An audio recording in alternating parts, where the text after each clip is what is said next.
Welcome to this edition of News Today, a series where we briefly discuss and analyze important news of the day. Without delay, take a look at the headlines first. Decline in campus placements at premier institutions in India is observed. The government has sought technical assistance from ILO to create a framework for living wage. Synchronizing energy transitions toward possible net zero for India, affordable and clean energy for all, report released. India's first homegrown gene therapy, CAR T-cell therapy for cancer, has been launched by the president. Agni Prime, the new generation ballistic missile flight, tested successfully. Uttarakhand government is going to evaluate risk of glacial lake outburst floods. In the very first news, decline in campus placements at premier institutions in India is observed. Reasons for decline in campus placement include global economic slowdown, lack of international firms coming to campuses, etc. The subsequent decline in placement and increasing unemployment, that is 8% in February 2024, according to Center for Monitoring Indian Economy, has also raised concerns regarding jobless growth in India. Jobless growth is a phenomenon where increase in employment opportunities and job creation takes place at a slower rate than that of economic growth. Let's take a look at the reasons for jobless growth in India. Firstly, increasing investments in capital equipment and automation leads to jobless growth. Automation alone is said to threaten 69% of the jobs in India, according to the World Bank. Second reason is presence of sectoral inefficiencies. Primary sector employs more than 50% of India's workforce while contributing less than 20% to GDP. Another reason is the labor market rigidity. It pushed employers towards more capital-intensive modes of production than labor-intensive ones. Also, only 50.3% of country's youth are considered employable, according to the India Skills Report 2023. And last reason for jobless growth is poor participation in global value chains. India's global value chain participation declined to 41.3% by 2018. Moving forward, we can implement the following to improve employability. First and foremost, skilling of labor force is required to bridge the gap between demand and supply of skills and qualifications. Incentives to labor-intensive sectors such as textile, auto sector can be provided, like the PLI schemes, employment subsidies, and more. Lastly, modernization and diversification of agriculture sector can be done to address sectoral inefficiencies. Further, here are some initiatives taken to improve employability.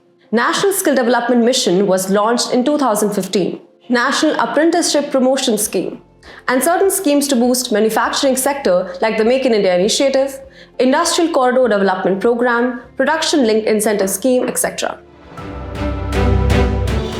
In another news, the government has sought technical assistance from ILO to create a framework for living wage.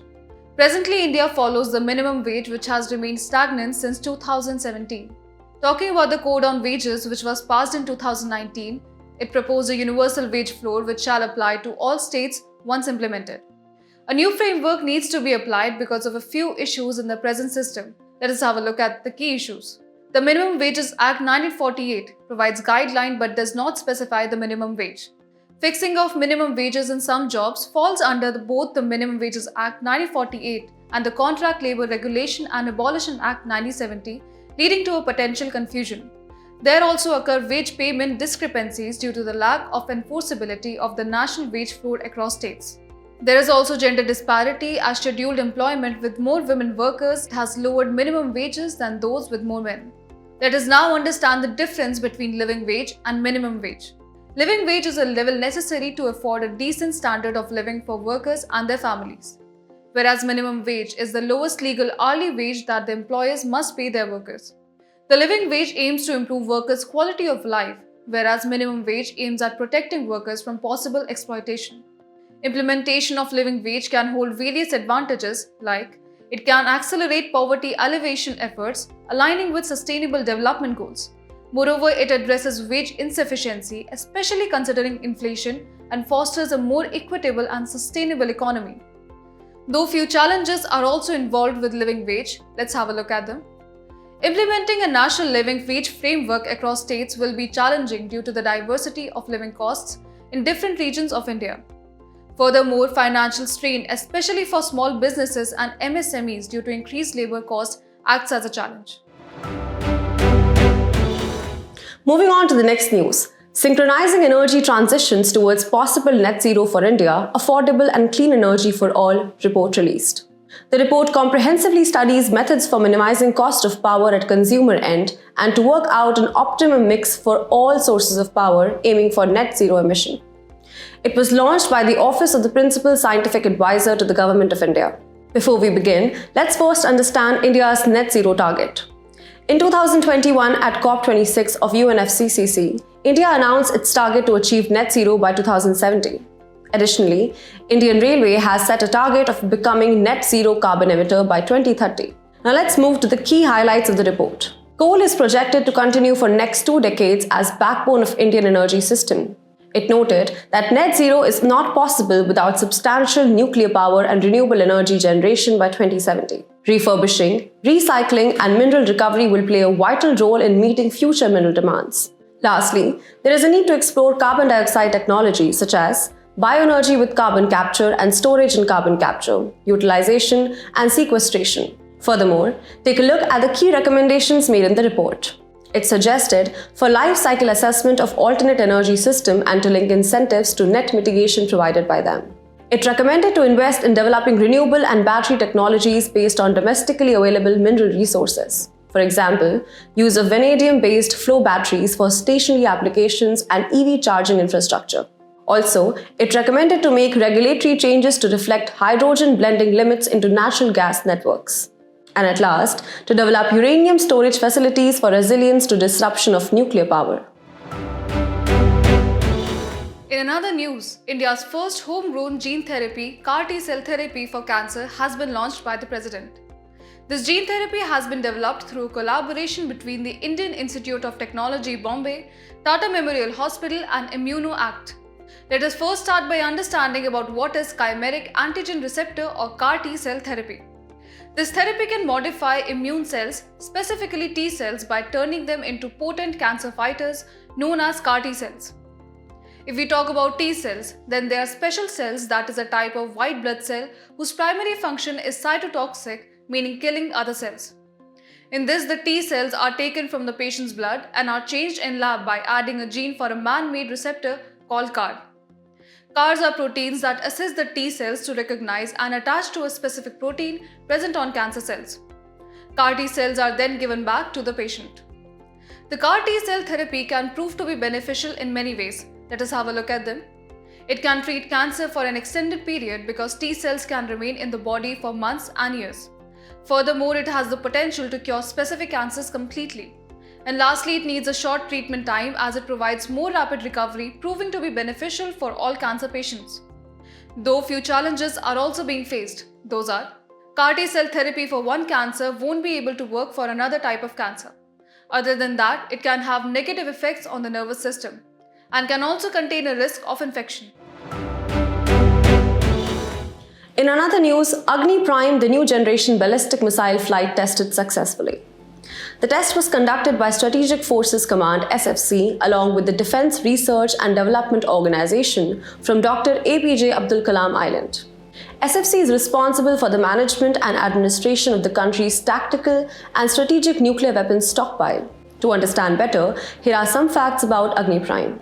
It is a 2-stage canisterized solid propellant ballistic missile with a maximum range of 1,000 to 2,000 kilometers. It is a nuclear-capable advanced variant of the Agni class of missiles.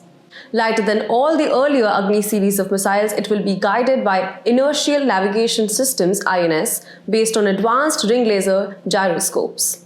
It is the first of the new generation of missiles after the end of the Integrated Guided Missile Development Program. Let's understand what is Integrated Guided Missile Development Program. Program was started in 1983 to enable India to attain self-sufficiency in the field of missile technology. The missiles developed under the program were short-range surface-to-surface ballistic missile Prithvi, intermediate-range surface-to-surface ballistic missile Agni, short-range low-level surface-to-air missile Trishul, medium-range surface-to-air missile Akash, third-generation anti-tank missile Nag. Further, the new generation ballistic missile carries immense significance as the warhead is preloaded and so it offers the ability to launch with minimal preparation time. Also, it can be stored for many years together with minimum inspection at periodic intervals. Lastly, it has a very high accuracy which is useful for precise targeting. In our last news for the day, Uttarakhand government is going to evaluate risk of glacial lake outburst floods. The state government of Uttarakhand has constituted 2 expert teams to evaluate risk posed by 5 potentially hazardous glacial lakes in the region.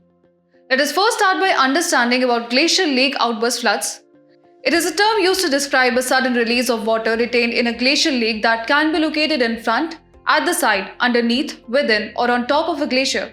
For example, the glacial lake outburst flood in Sikkim in October 2023 was triggered by bursting of South Lonak Lake. Glacial lake outburst floods are recognized as a potential climatological disaster in the National Disaster Management Plan 2019 of India. Talking about the glacial lake outburst floods vulnerability in India, Himalayan states and union territories such as Jammu and Kashmir, Ladakh, Himachal Pradesh, Uttarakhand, and Sikkim are vulnerable to glacial lake outburst floods.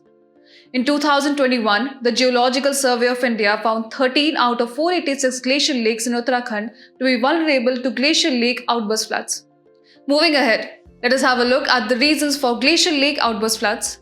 Geological reasons include earthquake and breach of moraine dams and more. Morphological reasons include the mass movement into glacial lakes and water seepage through glacial structures. Moreover, excessive precipitation, cryoseism, that is non-tectonic seismic event of the glacial cryosphere, are some of the physical reasons. In terms of anthropogenic causes, climate change and global warming also acts as a reason. To manage the glacial lake outburst floods risk, few strategies have also been placed. Let us have a look at them. Hazard risk zonation and mapping and monitoring of glacial lakes using remote sensing, GIS technology and more can tackle the risk associated with glacial lake outburst floods. And lastly, restrictions and regulations of construction activities in hazard-prone areas can also decrease the risk associated with glacial lake outburst floods. The place in news for today is Romania with its capital Bucharest. It is in news recently as a research center in Romania has developed the world's most powerful laser which promises revolutionary advances in sectors like health, space and more. Talking about its political features, it is located in the southern East Europe. It is bordered by Ukraine in the north, Moldova in the northeast, Bulgaria in the south, Serbia in the southwest, and Hungary in the west. And it is bounded by Black Sea to the southeast. Romania joined NATO in 2004 and European Union in 2007. Talking about its geographical features, its climate is temperate and marked by 4 distinct seasons. Its relief is dominated by the Carpathian Mountains. Its major rivers include Danube, Tisa, Prut, and more. And its highest peak is Mount Moldoviano. As we conclude today's main news, let's take a look at some quick updates. Centre plans to create a national digital database of organ donors for smooth transplants. As per the National Organ Tissue and Transplant Organization data, India witnessed 16,041 organ transplants in 2022, as against a wait list of nearly 5 lakh organ failure recipients. It is a national-level organization set up under Directorate General of Health Services, Ministry of Health and Family Welfare. North Atlantic Treaty Organization marked 75 years of conception. It was founded in 1949 and is headquartered in Brussels, Belgium. Currently, it has 32 countries from Europe and North America, and Sweden is the latest to join. In Fay village in Ladakh, farmers use mulching to grow organic watermelon. It is significant because Ladakh is a cold desert and watermelon is a hot climate plant. Mulching is the process of covering the topsoil with plant materials such as leaves, grass, twigs, crop residues, straw, etc. The red color of Promenade Beach in Puducherry last year was connected to plankton crash, an expert panel told the National Green Tribunal. Plankton crashes happen due to a lack of nutrients or lack of carbon dioxide in the earlier part of the production cycle. Plankton may also die later in the cycle due to sudden change in water quality. Hydroponics has emerged as a linchpin in the expansion of India's sustainable food sector. Hydroponics is a soil-less farming technique where plants are grown using a water-based nutrients. NASA to create coordinated lunar time for the moon and the other celestial bodies. It aims to provide a consistent time-keeping benchmark for lunar missions and space activities. An Earth-based clock on the moon would lose an average of 58.7 microseconds per Earth day due to time dilation. OpenAI has introduced a new AI model known as Voice Engine that can replicate any voice in any language. It lets users upload brief audio samples and generate audio in the same voice and manner of speaking. It is yet to be released for public use. Miscreants have damaged rock art paintings at the cave Kumittiparthi, Tamil Nadu. Kumittiparthi rock painting is believed to be 3,000 years old. The artists have used an inorganic white pigment along with natural gum to paint the figures.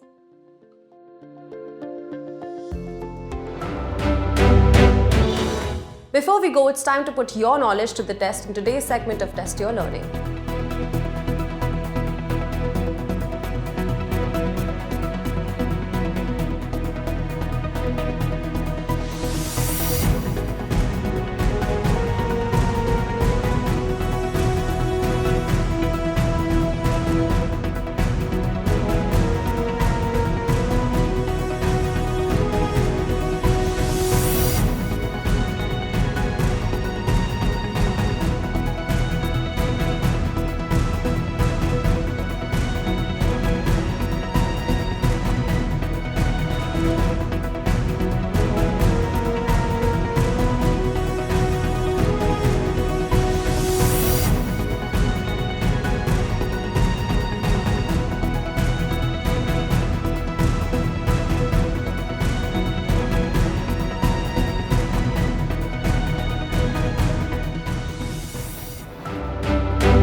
Thank you for joining us. We hope you've enjoyed this edition of News Today.